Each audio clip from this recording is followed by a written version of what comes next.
That's worked. I think so. So with that, I will hand over to our director, Mary Colwell. Thank you, Alex. Thank you very much. Good evening, everybody. And thanks for joining us this evening. That is for webinar number 3. So Curlews and Culture, which is the one I've been really looking forward to, not only because it's a subject which I absolutely love, but it's got 3 of my favourite Curlew creatives to speak to us tonight. So it's very good to see you. The format of the evening will be each one of the guests will give a short little presentation about their work and put their work in context. We have a musician, a writer, and a scientist come artist. And then we will have a more general discussion between us. And whenever a question appears to you or pops up, please just put it in the chat. And if you don't have a chat function, because we are having a bit of, some people don't seem to be able to have that, put up your little yellow hand and Alex will be able to get the question from you. But so without further ado, I'm going to introduce our 3 guests, and I'm so delighted that they said yes to speaking to us tonight, because all of them bring something very special to making sure that people understand the wonder which is the natural world, not just curlews, much wider than that. But all of them have worked with curlews, and that's the reason we've asked them on tonight. We have Rachel Taylor, who is the most extraordinarily talented lady, a scientist, chief scientist at the BTO, head of science for Wales, am I right? Yeah. And I was very, very fortunate enough to be able to stay with Rachel when I did my Curlew walk in 2016. She put me up in her tremendously wonderful and wacky house full of the most wonderful pieces of carving and art. And it's still one of the favourite places I've ever been to, in the dripping sort of woods around Snowdonia. It's absolutely fantastic. So not only is Rachel a really superb artist, and anybody who's seen her glass art will know that recently, but also an extraordinarily creative and important scientist in conservation for the BTO. Karen Lloyd is someone who I've known for quite a few years now, and Karen is a very distinguished writer, a writer in her own right, but also hosts and puts on writing workshops for other people. She's also writes features and is a book critic. So some of her books have been really very well received. And the book that I got to know Karen through most particularly was an anthology which she brought together about different pieces of work reflecting the call of the curlew, and an anthology of poems and prose to do with the curlew. And it's a very beautiful book. I'm sure she'll be telling us about that, reading a couple of pieces from that later, but also setting curlews in the literary context and in a wider context. And Merlyn Driver is a musician and a producer. It's kind of hard to sum you up, Merlyn, really. You're very hard to pin down, but an ethnomusicologist, loves Sami music, the music of the traditional reindeer herders of the Nordic countries, hence the jumper, I think, and collects that music, is also a music producer who brings together artists to create works of art together, and a musician and singer in his own right. So 3 extraordinary people that are with us tonight. So I'm first of all going to ask Rachel to kick us off, to talk a little bit about putting curlews in context, why the science behind the decline of curlew briefly, but to put that in the context of curlews in culture. I'm not going to say any more because I don't want to preempt what you're going to say, but over to you, Rachel. Thank you very much, Mary. And I'm just going to share my screen because primarily I'm a scientist. I believe that we're all artists, but I've been trying to train myself out of being an artist. And I've been a scientist for 30-some years. You might think that's a little bit greedy, but for me, science is about discovery. It's about facts, but it's also about the progress of human knowledge and understanding. And that's a joyful progression, or it should be. And art is about communication. It's something that many scientists are not terribly good at, but communication and art is about a piece of what it is to be me speaking to a piece of what it is to be my audience. And I'm crossing boundaries because I try to use art to communicate not necessarily science, but what it is to be a scientist. And to be a scientist in ecology is a joyful thing. It's a wonderful thing. It's also an incredibly painful thing, unfortunately, because much of ecology is actually about change in the wrong directions. And Curlew, of course, are an example of that. Many of us are very familiar with the problems that Curlew face, but this is the underlying information that we're dealing with. A species that's declining at UK national scale, it's declining even faster in the south and the west of its range, and you can see the BBS trend for Wales at the bottom. And to look at those trends as images, in the last bird atlas, and we're about to start going into the next bird atlas, we're looking at a species whose range has declined 87%, whose population has declined 70% since 1995. And in fact, that change is not slowing down. They're still declining at least 5% per year. And this means that if we don't do something very quickly, we run the risk of losing Curlew.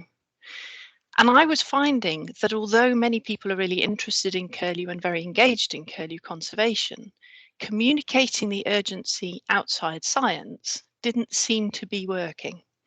And that, of course, is where Mary Colwell came in as a consummate communicator. But she also challenged the rest of us to find better ways to communicate what was happening with Curlew and to widen our audience beyond the people who already know what the problem is. We were singing to the choir and Mary challenged us to turn around and sing outwards. And as a scientist, of course, I spend a lot of time researching why Curlew seem to be so challenged. And that's actually not an easy question, because for the last 40 years or so, we've actually been doing agri-environment schemes in order to try and support Curlew. And I started researching the disconnect between what we're trying to do for Curlew and the Curlew themselves, why they weren't responding to this change. And the bird you can see in this image is carrying a little tracking tag. And that's a way of letting the Curlew tell us what their landscapes need to look like without us disturbing them by standing there and looking at them, because Curlew are quite shy. And I found in the process of starting to do this research that Curlew connect things. They connect people in different industries. They connect organisations who have to work together to start fixing some of these tremendously complex problems that the Curlew is experiencing. They connect agencies across boundaries, across fields of research. And this dotted line here is a Curlew that's connecting countries. It's a bird that I tagged on Anglesey just over 12 months ago, and it flew to Finland, made a breeding attempt in Finland and flew back to Anglesey. So Curlew are linking us across the entire world. And I wanted to try and say some of that in art. And I started trying to do that for the first World Curlew Day, for which again we have to thank Mary Colwell, who is somebody who changes things. And I looked around my glass stash. So I'd started to do stained glass a few years ago. I went and investigated my glass stash, and knowing Curlew very well, I was looking for something streaky and brown. And I found this piece of glass in the stash, and I had to look quite hard to work out where it came from. And it actually came from a clothing warehouse that I visited. And this glass at the time was 45 years old. It was the same age as me. The glass is no longer made. So, of course, being a glass artist, the first thing I wanted to do was to chop it up and remake it. And I began the process of making it into a Curlew.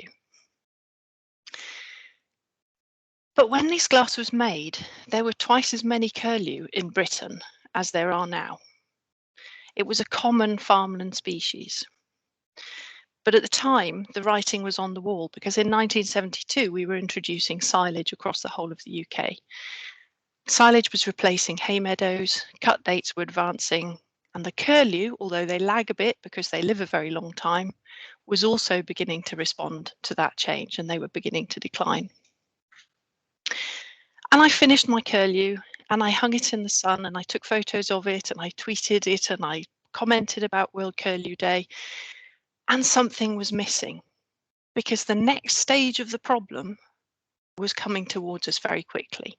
With all of the effort, we still actually weren't turning things around for curlew. And I wanted to say something about that, that despite the many people who really care about curlew, the problems that they face are very complex. They will need all of us. They are in our hands, but they're not going to be simple to turn around. So I went back to my studio and I looked for another curlew, because there are 8 species of curlew in the world and most of them are doing very poorly. And this one, I think you're going to hear more about this one in a while. This is the slender-billed curlew. And that is a slender-billed curlew. That's the state that they're in. And I started chopping up glass again. And I wanted to say something about evanescence. I wanted to say something about failure and the consequences of getting this wrong. So I used translucent glass. And I'd like to read something that I wrote at the time, because I find this very, very emotional. And if I read, I'll probably cope.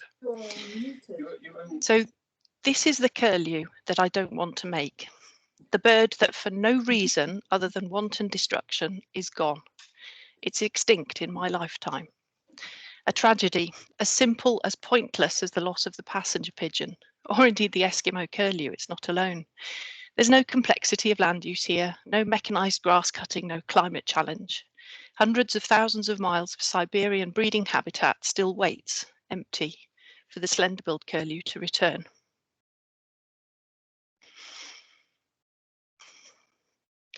I'm told I have to stop there because I've only got 10 minutes.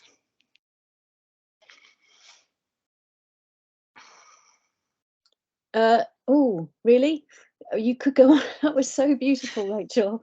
I was so transfixed. I forgot I was on mute. That was really beautiful. Did you have anything else to add to that? Just that's where you want to finish, on your desire to make a bird that no longer exists. I wanted to say something about what happens if we fail, because these species will just go into imagination and we won't remember them. We're already beginning to lose them. We're losing our understanding of what, the number of birds that should be breeding in farmland sound like and look like and how they affect us. That's already going. So really that curlew piece was about disappearance, and it's very difficult to draw or paint or express disappearance because its nature is that the thing isn't there anymore. Could you just go back to the picture of it, would you mind? And is that one slide back, is it? Can you do that? I can try. Does that work? Nope, it's got some reeds. Just to you show. Know what I've done? I've lost the screen that it was on. Oh. Oh, well, don't worry. It was just to say, to show people that it was like a translucent curlew. It was as though it was disappearing, wasn't it? It was like it was almost ghostly, really. Yes. Yeah. Cool. I will definitely ask you more. I know we've had a very brief conversation about that before, but I will ask you a lot more about that. I'm sure other people want to ask you about that as well. What it was like to make that as a scientist and as an artist. Thank you, Rachel. Very moving. Karen, over to you next to give us an overview of how curlews have appeared in literature and what they mean to you as someone who is a very experienced writer. Thanks, Mary. Thanks for inviting me. I think I should just put the record straight and say I'm not going to do a literature review. It's more about my literary involvement, and involvement with the species. So I hope that's okay. I never intended to get into curlews. I knew what a curlew was. I grew up on the shores of Morecambe Bay, so you kind of saw them a lot.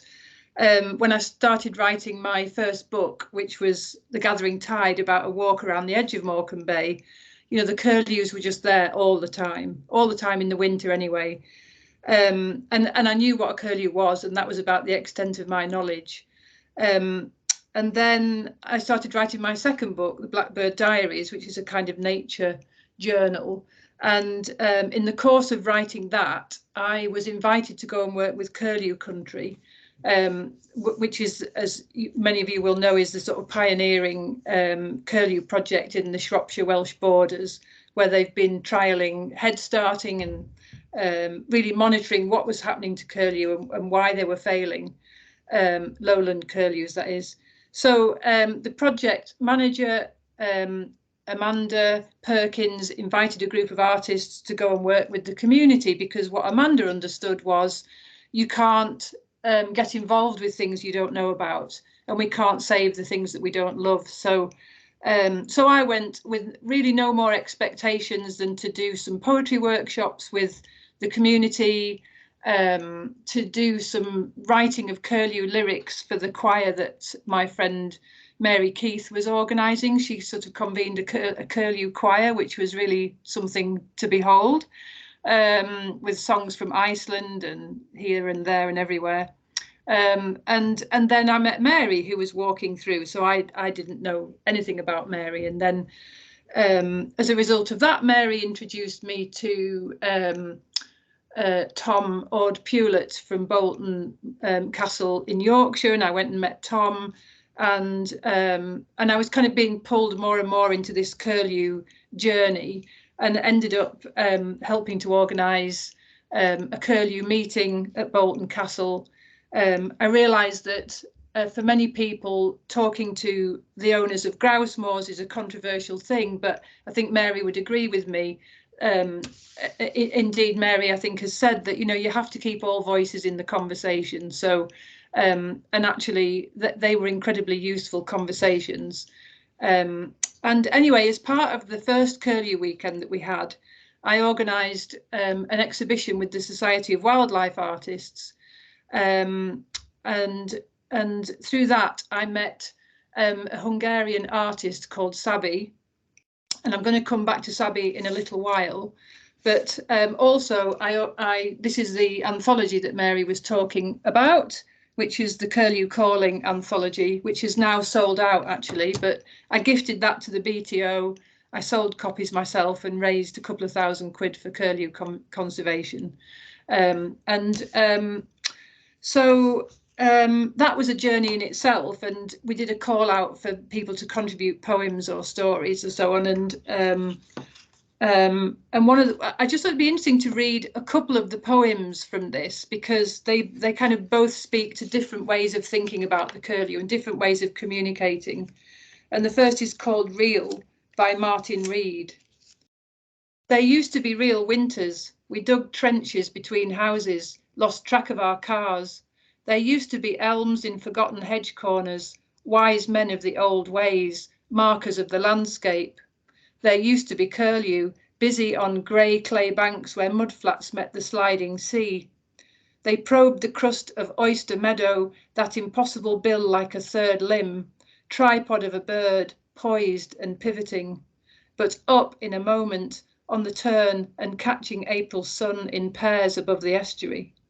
Trailing that elusive cry, they'd fly to roost over our roof, a spring water bubbling down our chimney, cascading from another place, grassland horizons, a solitude, a region inside we had forgotten was there.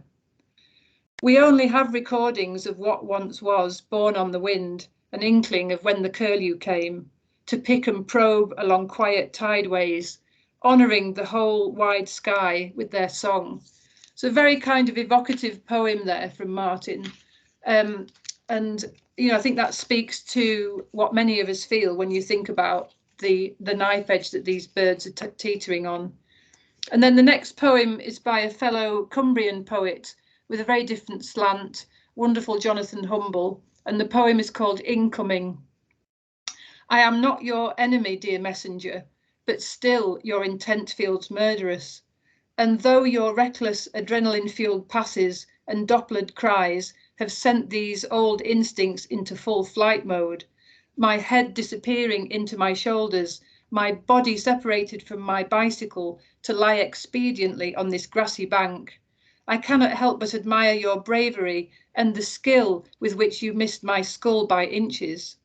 How are you to know, my crescent-beak nemesis, that I am, in fact, a fully paid-up member of the RSPB, and have no designs on the eggs you've hidden, but am instead merely on my way back from buying Morecambe Bay shrimps for my mother-in-law, who, as well as liking seafood, agrees with me that curlews are lovely.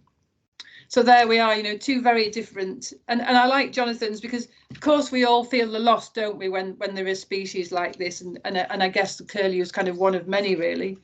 I think it just, Jonathan's poem also speaks to the fact that we can still enjoy what we have, and we can still think about them differently. And then through the exhibition at Bolton Castle, I found this extraordinary image, which I'll hold up, if you can see that. And that's a painting made by Sabi, which he sent into the exhibition. And as a result of that, we set up a correspondence. And then when I was researching my third book, Sabi invited me to go over to Hungary and showed me a number of conservation projects over there that were really about bringing species back from the edge or looking after what there was. But we were in the Kishkunsag National Park area, which is not like any other national park you've been to. It's like pockets of land. I think there's about 4 different pockets. And these hold the remnant populations of great bustard as well. So we went to visit the Great Bustard Project. But then Sabi stopped the car at the side of a field, and it was just an ordinary field. And he told me the story of how this was the field where the last slender-billed curlew was seen in Hungary, possibly the last in the world, although of course we can never know that for sure. And what was striking about it is how absolutely ordinary this place was. You would never have that on your radar as an extinction landscape. And that's, for me, the thing about curlews, is this kind of notion of shifting baseline syndrome, where we just don't see the things that are not there anymore. And so I just thought it would be interesting to read you a little bit about that from the new book, which is Abundance, Nature in Recovery. And which, just to say, you know, really, I wanted to find out places where things were doing a bit better, because I think we also really need to tell each other positive stories. So this is just a little bit about Sabi taking me to see the field. Sabi wanted to detour to take me to the exact location where the very last slender-billed curlew in Hungary and the world was seen. A couple of days earlier, we'd driven into the hinterland of Kishkunsag. Every few minutes, another outsized grain lorry thundered past, and we had to squeeze up against the grassy verge. How come the roads are so bad, I asked, the car lurching between one crater and the next. They were never designed for these heavy lorries, Sabi answered. And the companies are all external, big agribusiness, mostly from the Netherlands. And I see they don't contribute to the road upkeep either, I said. You got it, Sabi said, as he manoeuvred the car around yet another bomb hole. We stood at the side of the road looking at the dry, bright green summer grass, where the field sloped towards an orderly farm on a low horizon. I supposed it was a sort of pilgrimage for Sabi. Needless to say, the puddles had gone, likewise the birds, but there was this resonance between being here at the exact place where the very last of a species was seen, and me unpacking Sabi's painting at an event to help communicate the precarious nature of lowland curlews in the UK. It was a kind of paying witness to absence for both of us. One species almost certainly gone, the other teetering horribly close to the edge. The place didn't feel like an extinction zone. It was just an ordinary field in the countryside. It could have been any field in any country. And these familiar looking fields, of course, are precisely the places from which unimaginable numbers of farmland birds have hemorrhaged in the past 60 years. Those lorries were a litmus test of how. And then just to kind of say a bit more about what I've been doing in the meantime. Yeah, I should have explained that the slender-billed curlew in the image is in the centre of the picture. and Sabi had actually seen it feeding this day, and in order to paint it, when he realised what he'd seen, he borrowed a museum specimen, a skin of a slender-billed curlew, and he went on a pilgrimage and he set this thing down in the field so that he could paint it in the same circumstances, and I think that's quite an extraordinary story.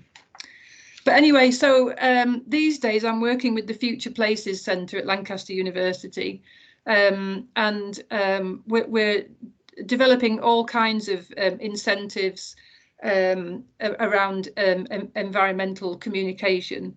And one of the things that I've been doing as writer in residence is to visit schools with a poetry workshop based on curlews. And we've just done a project with a primary school in Lancaster. And I kid you not, you could have knocked me down with a feather. When I went in to meet the children in year 5 on the first day, they knew everything there is to know about curlews.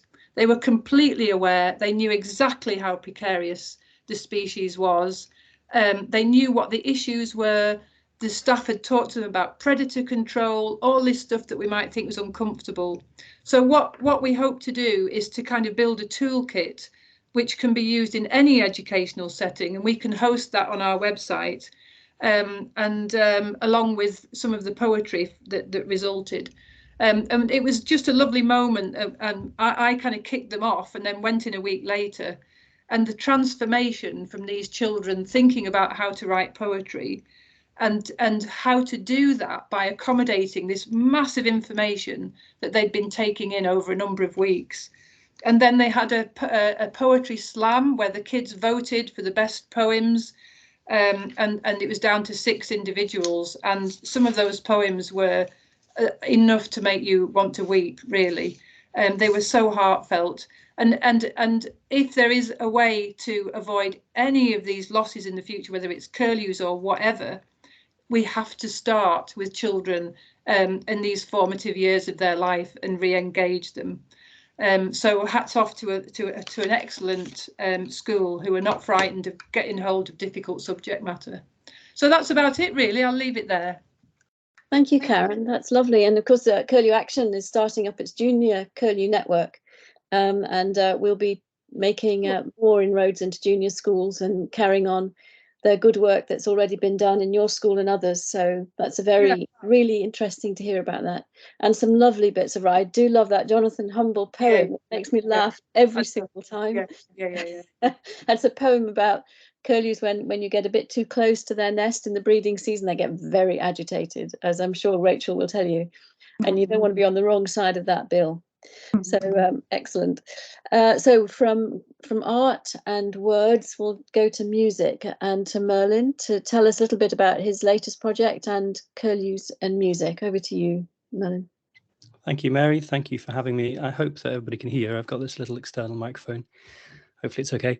As Mary was saying, I have a bit of a background in ethnomusicology and anthropology. That's sort of my academic background. And most of what I've been doing the past 5 or so years has somehow connected music and nature, or musical cultures and nature. So one of my other main projects is called Making Tracks. It's a music exchange program, and it's got twin themes. One of the themes is musical traditions and cultural traditions, and the other is nature and the environment. So I'm trying to work across these 2 subjects, really. And most recently, my project that's slightly taken over my life and brought me into this wonderful sort of room of people who love curlews, and from all different sort of areas and walks of life. It's been a really beautiful part of this journey for me.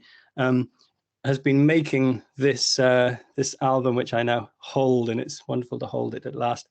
And it's, what is it? Well, basically, it's here because I just happened to grow up in Orkney in the north of Scotland, and was raised in kind of quite a feral atmosphere and spent a lot of time outdoors. Had no electricity in the house, didn't have schooling till I was a teenager and stuff. So we were outdoors a lot, and Orkney just happens to be a place where there are less now, but there used to be a lot of curlews. There still are comparatively large amounts of curlews. And given what we're talking about now in terms of the really low survival rates of chicks and things, it's kind of amazing that I remember every single year, I remember seeing sort of teenage curlews who had clearly survived to that point, and then from that point have a much better chance of survival. It's incredible that we just saw those every year and we're kind of used to it. And so really curlews have always sort of been there in my life right from the beginning. And there are two sort of things that lend themselves to being incorporated into music when it comes to curlews. One is their musicality. One is the fact that they're such musical animals. So their songs, they have pitch variations, they have harmonics, they've got vibrato, they've got slides. There's just, you can analyze it for a long time musically. There's so much going on. And in fact, there's a sort of ongoing debate between Mary, me, many other people about, is it major, is it minor? We're still confused. And I think this is awaiting some kind of bigger musical analysis. The other thing is the fact that they have sparked loads of folklore, and they have hugely rich folkloric associations. And the two main things that sort of culturally surround curlews and associations of curlews is that they're either thought of as a symbol of spring, they've got this light element to them, or they're seen as harbingers of doom and destruction and evil and darkness and this kind of thing. So they've got a dark as well. There's really sort of a duality to curlews. And this, of course, is creatively interesting, and it should also be said that it's our invention. We think that they have a duality. I mean, curlews just go around happily being curlews, but for some reason, some fascinating reason, humans really apply this duality to them. There's something in our brains that does that, and that's interesting. So they have sparked loads of different diverse kinds of musical responses from people. I'll go back to the album a bit later and tell you what's on there, but initially I just want to, I'll share a couple of my favorites. I'm going to see if I can share my screen.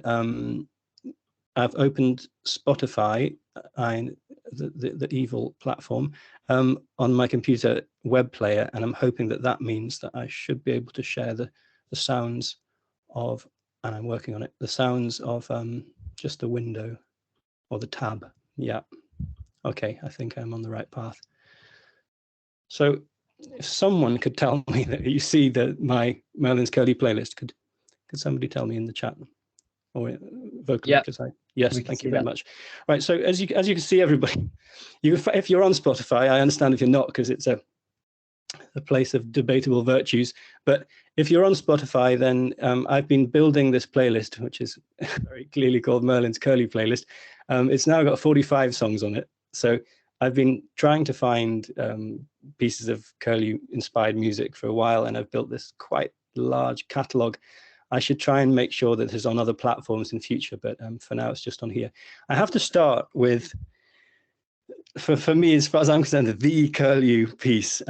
It's a piece by a Finnish, going back to what Rachel said about the fact that Curlews cross boundaries and borders, and actually we talk about British birds, but quite often birds that we say are British actually go all over the place, and curlews are no exception.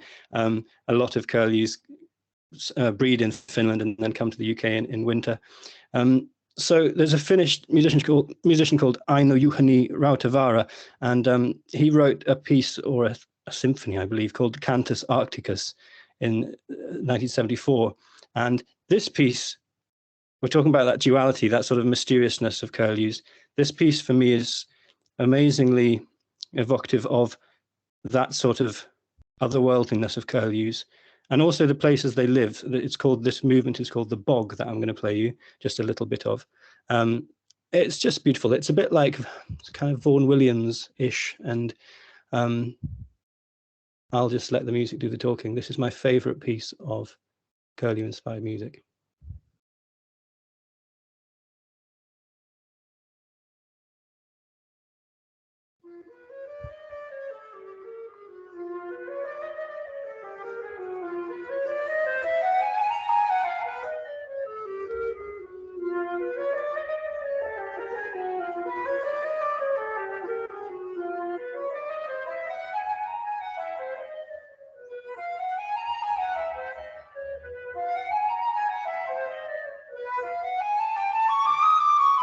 just purely because of time, I'm going to slightly fast forward to when some curlews arrive.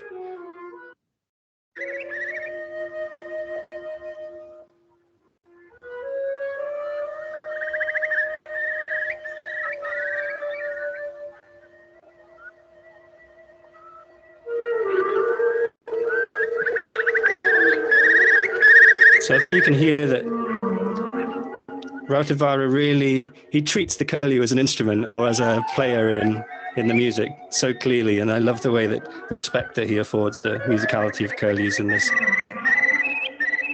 I've gone back to this so many times. So I'll leave it there just because of time. There is this beautiful sense of mysteriousness and slightly creepy vibes about this piece, and that's also true for a whole bunch of other sort of famous curlew music, including Peter Warlock's The Curlew, which is he was an English composer, and the piece was built around Yeats's famous poem He Reproves the Curlew, which going back to the connections between music and literature. And then also in Benjamin Britten's Curlew River, which, I mean, the only connection with curlews seems to be in Curlew River that he lived in the fens and he was surrounded by curlews. But this, think about, why did he call it Curlew River? Why did he mention curlews? And then listen to the music, and it's very spiritual, it's very otherworldly. And I'm thinking here of W.H. Hudson's, he was a naturalist and a writer. He said something that rings true for me as well, which is that curlews, they're sort of half bird, half spirit. So interesting that Benjamin Britten then chose to name this piece Curlew River, especially given that it's a church parable and that it's a spiritual piece, a very deeply spiritual and quite dark piece.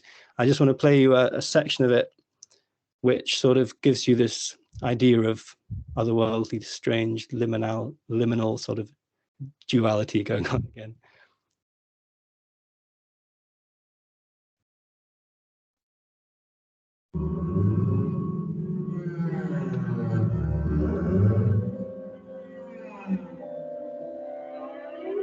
Abandoned by his master, the boy lay alone. The people pitied him, took care of him, but he grew weaker and weaker.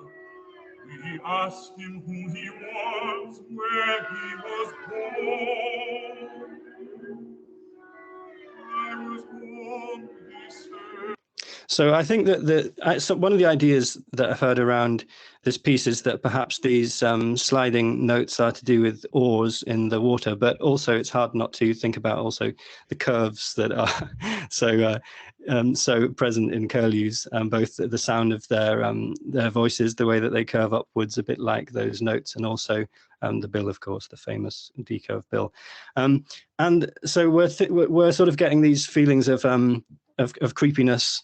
And this is also echoed in lots of different pieces, which sort of grab hold of this folkloric idea that curlews are bad omens or harbingers of doom and things like that. There's a piece that I love that has a great line in it, which is a very obscure piece, actually. It's somewhere near the bottom of my list. No, not there. And it's called The Final Moments of the Universe. And towards the end, there's this wonderful line, which hopefully you'll hear.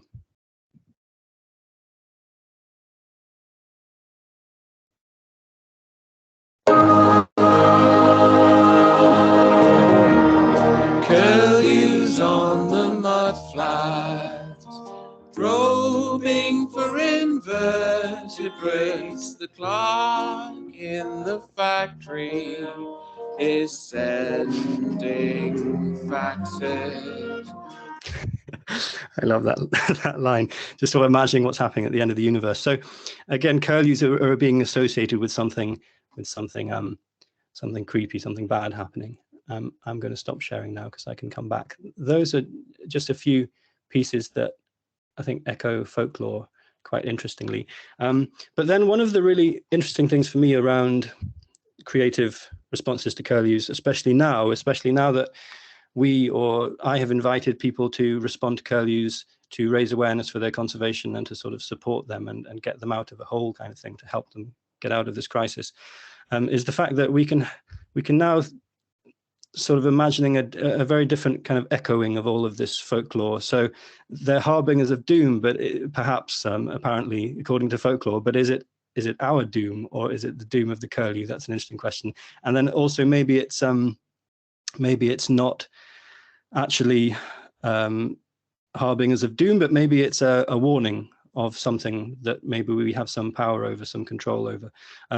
Just going to mention two pieces of music. One of them is actually on the album Simidim Curlew Sounds, which is this album, and one of them is not at all, but it's an interesting thing to talk about. So the harpist Sarah Dia Jones made a piece called The Seven Whistlers, which she does exactly what I'm saying. She sort of reconfigures this, one of the pieces of folklore around Curlews, which is the Seven Whistlers, which is this idea of Curlews that call out at night in the past throughout Britain, and when people would hear them, they would take it as a bad sign, or they would come up from the mines to avoid the mine collapsing, or they would come back to the harbour if they were out in their boats or something. So she reformulates this to be a message that sort of foretells our doom and the mass extinction that we're possibly heading for. So it's more like a warning. And just to keep with that idea, the very last piece of music, of human music at least, on Simidim Curlew Sounds is by Joel Pike, otherwise known as Tiny Leaves. And Tiny Leaves basically used the alarm call of Curlews to say something quite similar. So the piece is called Runner Messenger. And as some of you know who know Curlews and their calls, the alarm call is not necessarily the most beautiful call. But it does the job. It's a bit like, it's a bit like when a police car or an ambulance comes near you blaring and you just want to try and get away. I mean, it's a little bit the same, which makes it's a wonderful product of evolution. It's become this way for a reason. And that reason is linking back to the great poem, actually. It's about warning threats or perceived threats, even RSPB workers, away from nests and away from chicks. But Joel has sort of reimagined this as communicating something different. So alarm calls are not the easiest things to listen to, but they are a poignant and a hopeful sound, because when we hear alarm calls, we know that there are probably chicks about, and chicks are obviously hope for the future for Curlews. So he reformulates this as a bit of a warning call and something that they are trying to communicate to us as listeners. Actually, I'm going to go back and finish with just that piece, actually, because it's a nice place to end up. But before I do, I'll just say that if you haven't bought or looked up about Simidim Curlew Sounds, then it is currently available, and all of the proceeds after the small distribution costs go to the RSPB's Curlew Recovery Programme. So do look up about that. There's some great stuff on there. Talking about musical responses to Curlews, there's jazz, there's electronica, there's singer-songwriters, there's Indian classical music. I tried to deliberately incorporate as many artists and genres as I could, really, because I think that whilst folk music often holds the limelight and is, for certain good reasons, the go-to genre for environmental action, we're also at the stage now where all of us have a stake in the future of biodiversity and the survival of different species, and it's a bit stupid to think that the only people who can care about this is a folk musician, and also that the only people who care about these subjects are likely to listen to folk music. So I think that was really important for me to try and tackle that. I'm probably over the time, but I'm just going to really quickly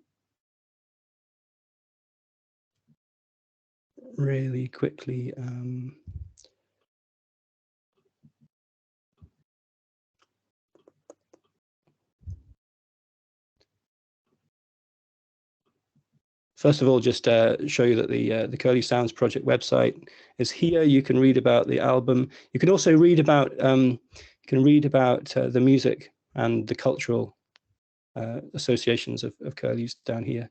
It would be nice if someone actually read it. And the other thing is just to end with a bit of Joel's piece, which I'm going to do. This is the last, as I said, the last piece on the album. I wish I could talk more about this subject. but I've tried to fit it in to the time. So I'll end with a little blast of the final track on Simdum Curlew Sounds, which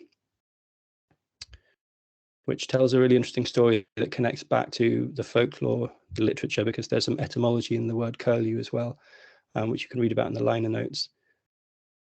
If I can ever find it, here it is. So here's a little taste of Joel's piece.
Okay.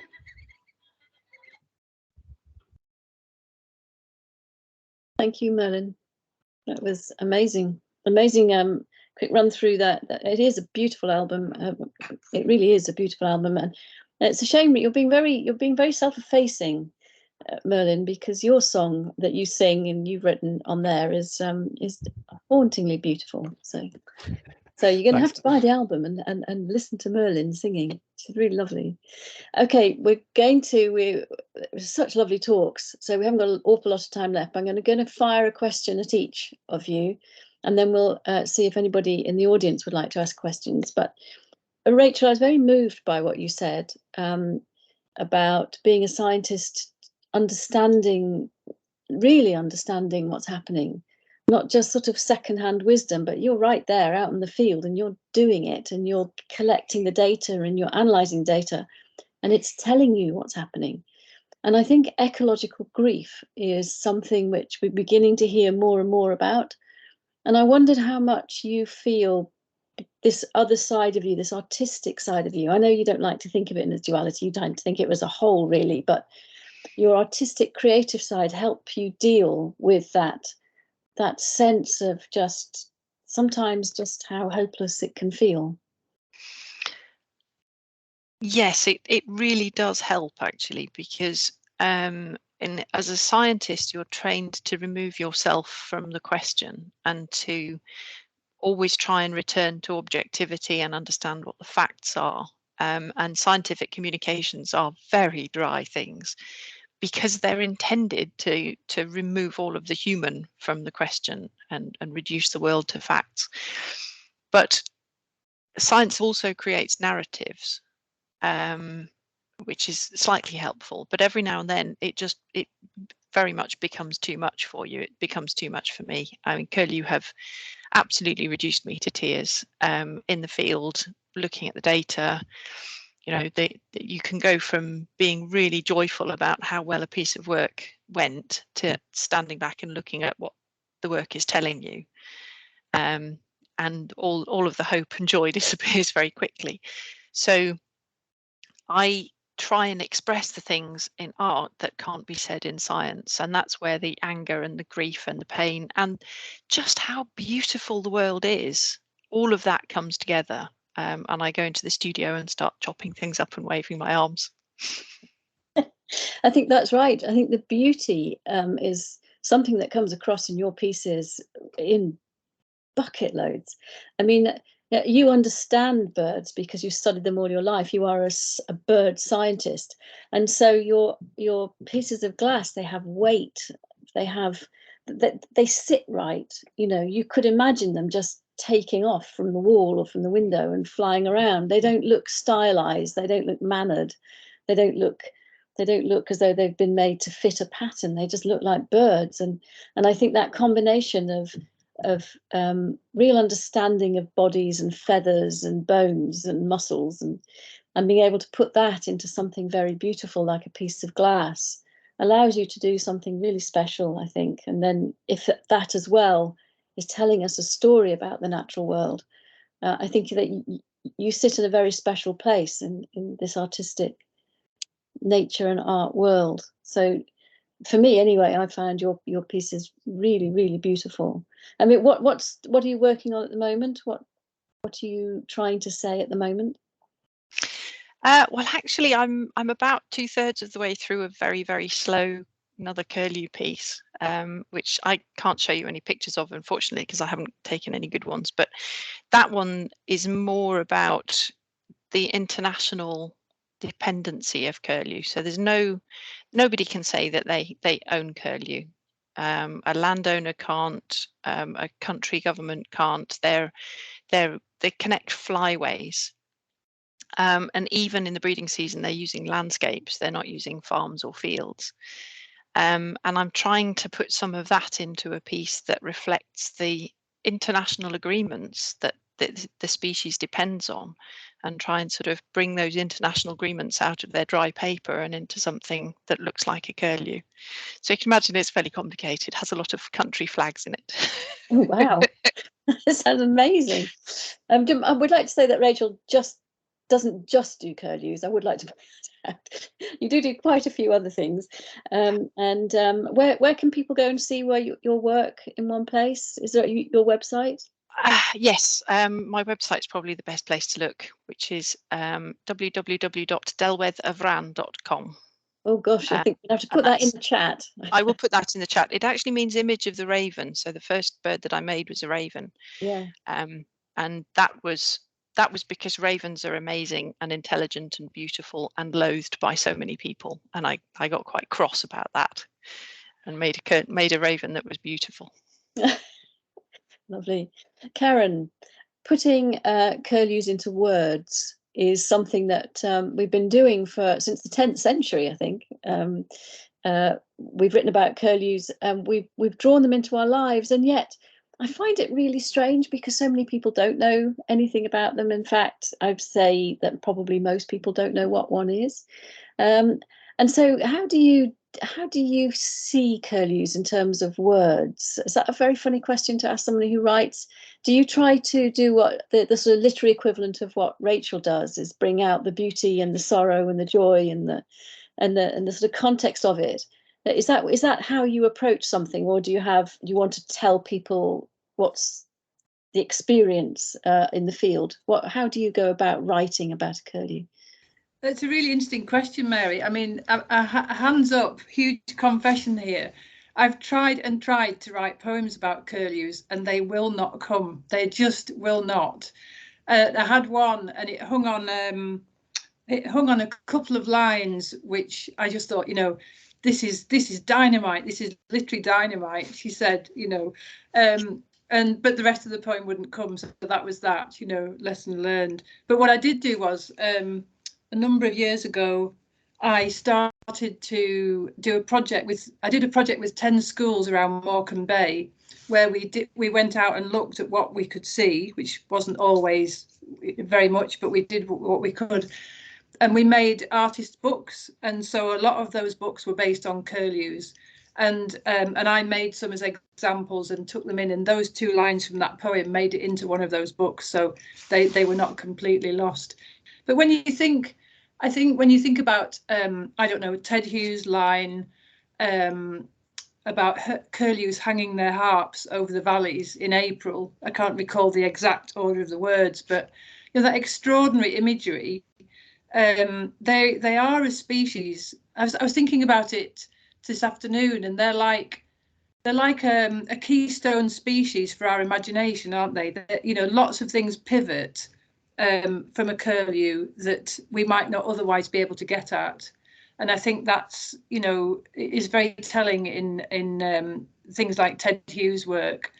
I mean, I think for me, there's also necessarily a kind of political angle to this because of my frustrations and at what we do have and what we want to keep, and you know, where's the kind of bigger political will. And I think in some of my more recent writing, I'm sort of questioning, oh, I don't know, I hope this isn't going too wide, but a lot of my current work is about, well, what is a cultural landscape in the Anthropocene?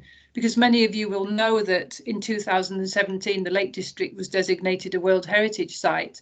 Not just that, but a cultural landscape. Now, this to me is kind of either tragicomic or just extremely a failure of imagination, because actually the Lake District is hugely, it's a place from which wildlife has become lost.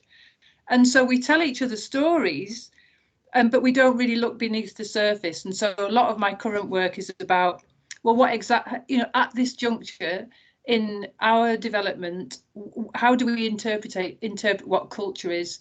And for me, it has to come back to the biodiversity, because without that, we won't be here either. So, you know, it's trying to unpack things about that might appear to be a bit trite or a bit simplistic or politically driven, and say, hang on a minute, this really is not good enough at this particular juncture in time. We have to get past that.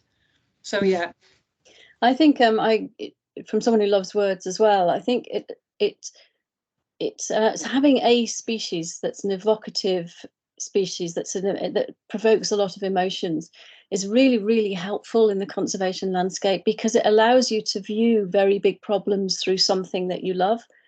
And I think that's a very helpful way of looking at the world. Try to look at the world through the eyes of something that you love, and then you see it in a bit differently. We can be a bit too data rich or sort of newsy or something about it, but somehow just loving a species and trying to understand it through that species is a way to contain everything somehow. So I think a lot of the literature that we're seeing about the natural world, not just curlews, but the natural world in general, is very helpful in that way. It's allowing us to hang our hats on things and look at the problems and try and give them a context, that because if you love something, you want to save it. You don't just get crushed by things. You want to do something about it. And I think a lot of the stuff that you read, you know, the humor as well as the pathos, as well as the sort of journal side of it, brings all that together. And Merlyn, quickly from you, Rachel talked about her latest piece about how curlews are sort of connecting landscapes, but and I know you really feel this because you live most of the time in Helsinki, not here, that curlews sort of connect our hearts as well, right across cultures. That's what Simmerdim, the album, is. It's a collection of hearts, isn't it? Musical hearts, if you like, and we're all beating to the same rhythm, which is the curlew at the moment. Do you find that your work with nature and music is very like that it's a connector across cultures? Yeah. One of the things about the album is that it is a multi-national project. So I wanted to reach out to people both in the UK, but also in places where any curlews that come to the UK might also go to or come from. So the Finnish connection is actually, it starts the album, for example. There's a Finnish piece featuring some Finnish curlews as well, starting the album. And that piece, talking about connecting hearts, that piece is interesting because one of the, it's a Finnish vocal group, and one of their members' uncles is someone who spent a lot of his life recording curlews and studying them, and it's actually his recordings of Finnish curlews that are on that piece. So Really? absolutely, yeah. So absolutely, it totally does connect people and connect hearts. There were some parts of the album where that was very much the case, like that piece. There were other parts where I was trying to do something, so like reach, and that involved, and by that I mean I was reaching out to people who in some cases didn't even know what curlews were, and some of the artists didn't know what curlews were when I first approached them, and so I had to get them interested in different ways. In some cases, that was more about, this is the creative pitch, this is the challenge of it, and you have to find a way to engage with it. So hopefully we're also but hopefully in the process of giving people these challenges, we're also creating new kind of heart connections as well. I hope so. I mean, I absolutely love the Finnish track on Zimmerdim. It's intensely moving, isn't it? Epic, yeah. It's got an epic feeling to it. That's a very good way of describing it. Yeah. Alex, do you want to give us a question from the chat? Yes. So there's a question from Evie for Rachel, which is saying that she loves your glass art, and you mentioned curlew species in the Americas. So do you know of any collaborative or cross-cultural projects between the UK and North America regarding curlews, whether scientific and or artistic? Wow, small question. So I'm not aware of cultural or artistic collaborations at the moment. So, other people feel free to tell me that there are, but I'm not. However, several of my friends have just left the UK to go to Delaware on a sort of long-term scientific and monitoring program, where groups of people, a lot of them from the BTO, go over to monitor migrating wading birds on the eastern US coastal flyway, and sort of Curlew will be using that flyway. And also several people from the Wash wading group, which has a long history of monitoring Curlew, have gone to Australia every year, working with little curlew and to sort of extreme end of the long-billed curlew route. So curlew workers and monitoring enthusiasts and lunatics like myself that don't mind getting very muddy travel around the world to share expertise between monitoring projects, and that expertise might be in how to catch them, how to mark them, or joining up the dots on some of the scientific research. Rachel, why don't you get them to start doing some art as well, and we can have a cross-cultural art. I would love that. In fact, for World Curlew Day a couple of years ago, a website that's set up for international artists dedicated it all to Curlew, and I've still got a copy of all the stuff. I'll send you the montage, and people drew Curlews from all around the world. It was amazing. It was a really beautiful montage. It was great. The winter project that I'm working on at the moment, Echoes, sets a challenge every year on Draw a Bird Day, which is just before World Curlew Day, to get schools to draw curlew, and then we give a small prize to the best drawing in a couple of different age classes in the Irish and Welsh schools that take part. Excellent. So that's a small international art project, but I think a bigger one would be good. It would be good, wouldn't it? And then we could have all the children writing poems and little choirs set up, and then we could fill the world with curlew art. That would be fabulous. Alex, I know you've got a question. Is it for Merlyn? Yes. The other thing that I wanted to ask Merlyn, and someone's also alluded to this in the chat, was just to ask you to talk a bit more. I think it's fascinating what you were saying about the duality that's applied by the human brain onto curlews and to their sound, and maybe whether you can talk a bit more about why you think that duality of doom and joy is a sort of thing that we apply. And just to give you a suggestion in the chat from Cheryl, who's saying, in folklore, I've read a bittersweet connection for curlews, as native symbols of curlews are regarded as the cries of a mother who has lost her children, so forever mourns them. Sorrow and bereavement apply well to the tragic cries, learning how to fly with grief and loss of your companion. I want to just answer the other question first about these international American European projects, because I was also looking for one of those, Evie, and the reason that Zimmerdim, the album, isn't really that is that the long-billed curlew in America doesn't come to the UK, it doesn't migrate, so there wasn't that sort of migration connection. Although the long-billed curlew has its own really interesting story in America, it was in big trouble and then it recovered quite a lot. But now it's in decline again. I've actually been trying to get NPR in the States involved in sort of talking about the Simidim album by exploring this connection and using this album as a warning to American curlews. But there's another little tiny connection on the album, which is that on the track called Super Curlew, with El Buo and David Rothenberg. David Rothenberg is an American, very well-known and respected, interesting American interspecies music maker. And one of the reasons that he was interested in contributing to this album is that he grew up watching this film called The Last of the Curlews, I think it's called, and it comes from this famous book which Mary and others have talked about in other events, called The Last of the Curlews, I believe. The Last of the Curlews by Fred Bodsworth. So that's a well-known American book and film, and that inspired David's involvement in the album. So there's a little tiny connection there. I just thought I'd mention it. Bit of trivia for you, for those hardcore Simidim album fans. The other thing about the duality, well, of course, we all know that humans, we apply duality, we apply borders to literally everything. And so a lot of the time, almost always, that's a frustrating process, the thing that happens that we do.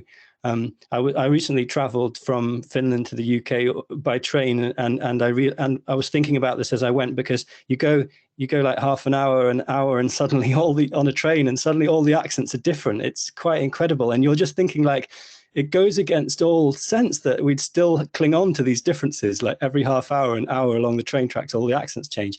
It seems to sort of defy logic, given that globalization and all these other things. But I think it happens because we put things in categories, because we dualify things. And I think curlews are this wonderful sort of scattering of different associations and feelings, but we try and force them, and we force them to be one or the other. And that's why I guess some people sort of like see them as dark and evil and bad, and in the folklore, and on the other hand, for people like us and for other people, and hopefully more and more people, they are seen as symbols of spring and these wonderful things. So yeah, I'm more interested in the blurring of the duality than the duality itself. I think the duality is a human construct, but the reason why we feel both is definitely because, in my opinion, because of both the places that they hang out, especially in the winters, the fact that they fly at night at certain times of year. So imagine you're in the middle of the night and you hear these shimmering, sort of wavy, vibrato type calls in the air. It is quite ghostly. In fact, there's a song that I wrote before Simidim, which inspired the album. Simidim is a song that basically inspired my involvement, heavier involvement with curlews in recent times, and then the album. But before Simidim, there was another song, and in it I talk about the ghostly calls. So there's something ghostly about the calls. You can take it in that direction if you so wish, but you can also take it in the direction of being sort of like the shimmer of spring. So and that's actually a direct translation of the first track on the album, the finished track. So yes, something we do, but at the same time, there's a logical sort of, you can understand very clearly how you can take Curlew's song in both directions. I think, Rachel, do you want to comment on that? Because you got your hand up.